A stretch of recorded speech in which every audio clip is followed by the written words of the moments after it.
అమ్మా ఆకలి అవుతుంది, జేబులో పైసలు లేవు. ఏం చేద్దాం?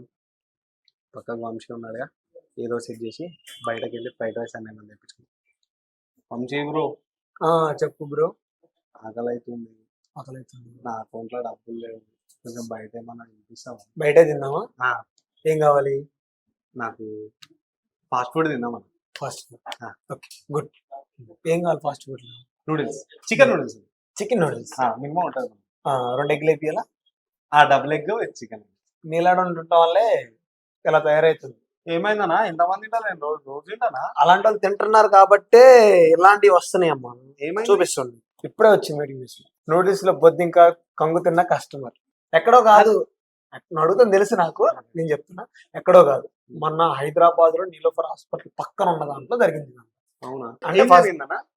దాంట్లో మనోడు ఫ్రైడ్ రైస్ తినడానికి వెళ్ళాడు. ఓకే. దాంట్లో ఫ్రైడ్ రైస్ అంటే నువ్వు అడిగిన నూడిల్స్, చికెన్ నూడిల్స్, దాంట్లో బొద్దింక వచ్చింది. నాన్ వెజ్ కదా, సో బయట ఫుడ్ అనేది తగ్గించాలి.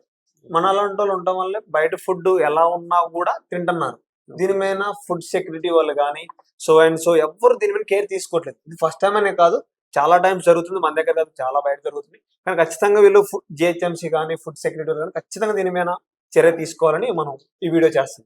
Okay okay, thank you. Okay friends.